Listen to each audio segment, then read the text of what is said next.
This channel does not promote any violent, harmful, or illegal activities. All content provided by this channel is meant for an educational purpose only. Cancer Healer Center, a new beginning. সুফি আন্দোলন বিচারের সম্মুখীন হতেই হবে। রাজ্যের আবেদন খারিজ হাইকোর্টে। নন্দীগ্রামে জমি আন্দোলনের সময় খুন এবং অপহরণের অভিযোগে অভিযুক্তদের বিরুদ্ধে মামলা তোলার রাজ্যের যুক্তি খারিজ আদালতে। ফলে শেখ সুফিয়ান আবু তাহেরের মতো প্রায় ৭০ জন অভিযুক্ত আপাতত স্বস্তি পাচ্ছেন না। কনিষ্ক মাইতি এই মুহূর্তে আমাদের সঙ্গে রয়েছেন, সরাসরি কথা বলবো কনিষ্কর সঙ্গে। কনিষ্ক,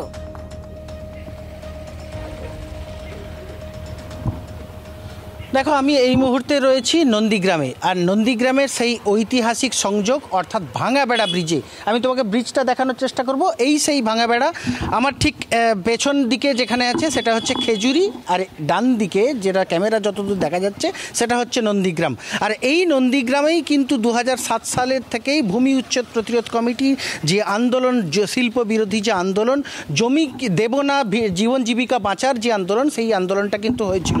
ঠিক বাঁ দিকে এই দিকে গেলে যে হলদি নদীর সংযোগস্থল, এবং ডান দিকে এটা তালপাটি খাল, জননী ইটভাটা সহ তেখালি, গোকুলনগর সহ বিভিন্ন এলাকা এখান থেকে দেখা যাবে। ফলে সমগ্র বিষয়টা নিয়ে তৎকালীন এই জায়গায় সংকীর্ণ ছিল। এখন অনেকটা উন্নয়নের ছাপ পড়লেও কিন্তু নন্দীগ্রামে মানুষের মনে সেই ক্ষোভ বা ক্ষেত কিন্তু থেকে গিয়েছে। এখানে যদি শিল্প হতো হয়তো তাদের আজকে কর্মসংস্থান হতো, এই নন্দীগ্রামের আমূল পরিবর্তন হতো, এমনটাই কিন্তু তারা এখন প্রায় ১.৫ দশকের কাছাকাছি পার হলে এখন কিন্তু সেই বিষয়টা দাবি করছেন। আমি একটু কথা বলে নেওয়ার চেষ্টা করব। স্থানীয় বেশ কিছু মানুষজন আছেন, পুরনো মানুষজন, তারা সেই সময় কি ভেবেছিলেন, সেই বিষয়টাকে কি চিন্তাভাবনা করছিলেন একটু জেনে নেওয়ার চেষ্টা করব।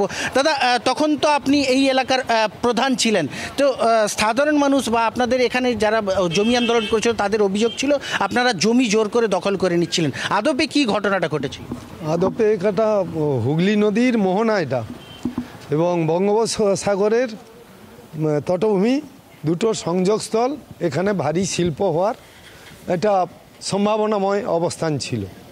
আর জমি প্রত্যেকেরকে বলাও হয়েছে যে জমি কারোর জোর করে নেওয়ার কোনো বিষয় ছিল না।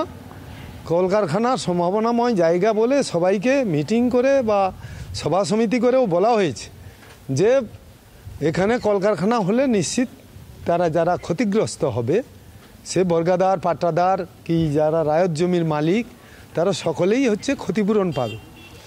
আর এই এলাকায় আমাদের পূর্বে প্রায় ৬০০ বিঘা জমির উপরে গাংড়া জেলিংহাম প্রজেক্ট হয়েছে।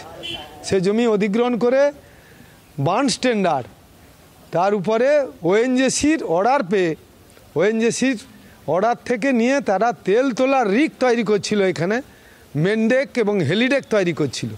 প্রায় ৭ বছর ধরে ওই কলকারখানার কাজ চলছিল। পাথর ফিল্ডিং করে, শিপ পাইল করে, নদী ধারকে বেঁধে শিপ পাইল করে এখানে শিল্পর স্বাদ মানুষে পেয়েছিল। এখানে কাজ চলছিল যেহেতু বেশ কিছু লোক তার দ্বারা উপকৃতও হয়েছে। তাহলে তখন যারা জমি আন্দোলন করছেন তারা তো অভিযোগ করছেন যে এরা দো ফসলি জমি বা এক ফসলি জমি, এখান থেকে জমি অধিগ্রহণ যদি করে না হয় তারা বাঁচবেন কিভাবে। সেখানে আপনাদের বিরুদ্ধে অভিযোগ ওঠে আপনারা তাদের কর্মী সমর্থকদের মারধর করেছেন এবং বহু শহীদ হয়েছে, এমনটা অভিযোগ। পাল্টা আবার আপনারাও অভিযোগ করছেন যে আপনাদের কর্মী সমর্থকদের পুড়িয়ে মারা হয়েছে, আহত করা হয়েছে, এই ধরনের অভিযোগ। আজকে সমগ্র বিষয়টা সেই 2007 সাল থেকে সেই মামলা আজকে কোর্টে বিচারাধীন। এই বিষয়টাকে নিয়ে কী পর্যবেক্ষণ? এটা লবণাক্ত মানে স্লাইন বেল্ট, এই বঙ্গোপসাগরের পাশেই, মানে এটা স্লাইন বেল্ট হুগলি নদীর পাশে, হুগলির মোহনা। আবার স্বাভাবিকভাবে এখানটা কখনো দোফসলা হতো না। মাছ চাষের জমি, মাছ আর একবার ফসল হতো, এ চিরন্তন এখনও হচ্ছে। এখনও এই সি সাইডে কনিষ্ক, বুঝতে পারছি কনিষ্ক, আমাদের অবশ্যই নজর থাকবে। অন্তত এটা ঠিক যে শেখ সুফিয়ান আবু তাহেরের মতো প্রায় ৭০ জন অভিযুক্ত আপাতত স্বস্তি পাচ্ছেন না। সিপিএম আমলে বলা হতো অনিলায়ন, অনিল বিশ্বাসের লোক হলেই টপাটপ সরকারি পদ পাওয়া যেত বলে অভিযোগ উঠত। সরকারি কমিটি কি রাজনীতির ছোঁয়ামুক্ত হলো আদৌ? শিক্ষামন্ত্রী ব্রাত্য বসুর স্বীকারোক্তি যে তৃণমূলের অধ্যাপক সংগঠন করলে তবে সরকারি কমিটিতে জায়গা মেলে, একথা আংশিক সত্য। তৃণমূলের অধ্যাপক সংগঠন ওয়েবকুপা করলে তবেই মিলবে সরকারি কলেজ বিশ্ববিদ্যালয়ের কমিটিতে সুযোগ, একেবারে অকপট। শিক্ষামন্ত্রী ব্রাত্য বসু এই কথা সত্যতা স্বীকার করেছেন। এর অংশ তো সত্যতা আছে, তার কারণে এটা সরকারের সঙ্গে থাকা সংগঠন, আমি এর সভাপতি, তো আমি সরাসরি রাজনৈতিক লোক। তা আমার এখানে কলেজ বা বিশ্ববিদ্যালয়ের কোন কমিটি যদি হয়, সেখানে তো আমি চাইবো যে আমার সংগঠনের লোকই থাক। তবে শিক্ষাবিদরা কথা বলছেন এই আবার নতুন কি? এই ধরুন পলাশ সাধুখা, বিজন সরকার, এরা তৃণমূলের শিক্ষক নেতা। কেউ রাজ্যের বাৎসরিক ক্রীড়া যে প্রতিযোগিতা হয় তার কনভেনার, কোঅর্ডিনেটর, কেউ বা রাজ্য প্রাথমিক বিদ্যালয় ক্রীড়া পর্ষদের একেবারে আহ্বায়ক। আবার ধরুন মনোজিৎ মণ্ডল, তিনি তৃণমূলের অধ্যাপক সংগঠনের নেতা, আবার যাদবপুর বিশ্ববিদ্যালয়ের কর্মসমিতির সদস্য। ধরুন সেলিম বক্স মণ্ডল, তিনি তৃণমূলের অধ্যাপক সংগঠনের সহসভাপতি, আবার কল্যাণী বিশ্ববিদ্যালয়ের কর্মসমিতির দায়িত্বে। এদিকে ধরুন সমীর চট্টোপাধ্যায়, তৃণমূলের অধ্যাপক সংগঠনের নেতা পদে রয়েছেন, আবার এদিকে ডায়মন্ড হারবার বিশ্ববিদ্যালয়ের কর্মসমিতির সদস্য। এভাবেই চারিদিকে ছড়িয়ে ছিটিয়ে রয়েছেন বিভিন্ন সরকারি পদে, সরকারি কমিটিতে তৃণমূলের সংগঠনের নেতারা। শিক্ষামন্ত্রী বলছেন এটাই স্বাভাবিক। রাজ্য জুড়ে যে বাতাবরণ, উন্নয়নের বাতাবরণ মুখ্যমন্ত্রী তৈরি করেছেন, যাবতীয় অপপ্রচার সরিয়ে দিয়ে একটা বিশাল সংখ্যক অধ্যাপক ও শিক্ষক শ্রেণীকে এখন থেকে আপনারা তৃণমূলের হয়ে প্রকাশ্যে এবং সর্বত্র দেখতে পাবেন।